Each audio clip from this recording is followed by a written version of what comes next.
welcome back to my new video. তো তোমরা যারা যারা আমার ভিডিও দেখো তারা দেখবে যে কিছুদিন আগে 24 আওয়ার্সের জন্য চিকেন চ্যালেঞ্জ করেছিলাম, সেটাও একটা সাবস্ক্রাইবারের রিকোয়েস্টে। আর আজকে করতে চলেছি 24 আওয়ার্সের জন্য ফুচকা চ্যালেঞ্জ।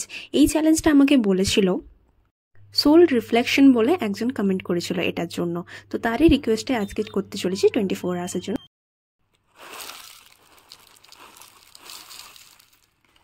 প্রথমেই নিয়ে এসেছিলাম এই পাপড়ি চাটটা, এটা খেতে জাস্ট দারুণ ছিল। আর অনেকগুলো পাপড়ি দিয়েছিল এর সাথে, অসাধারণ লেগেছিল আমার এটা খেতে জাস্ট।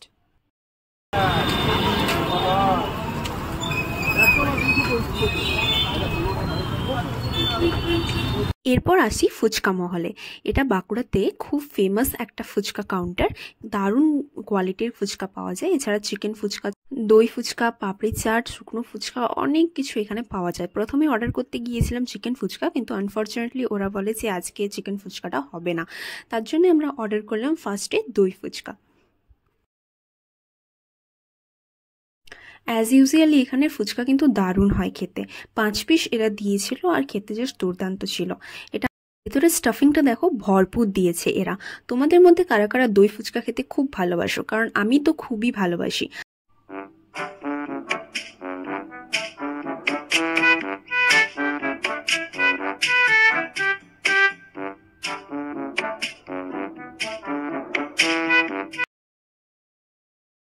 এরপর অর্ডার করেছিলাম চকলেট ফুচকা। যেহেতু চিকেন ফুচকাটা পাওয়াই গেল না, তাই তারপরেই আমরা অর্ডার করলাম চকলেট ফুচকা। অ্যাভারেজ ছিল খেতে, খুব একটা ভালোও লাগেনি, খুব একটা খারাপও লাগেনি। তোমরা যারা যারা চকলেট ফুচকা আগে ট্রাই করেছো অবশ্যই কমেন্ট করে জানিও, কারণ এটা আমার ফার্স্ট টাইম ছিল। এমন না, চকলেট ফুচকা খাওয়ার অ্যাকচুয়ালি ইচ্ছেটাই থাকেনি, মনে হয়েছিল হয়তো বেশি মিষ্টি হবে, একই রকম। শরীরটা একটু খারাপ থাকার জন্য পুরোপুরিভাবে ব্লগটা কমপ্লিট করতেই পারলাম না।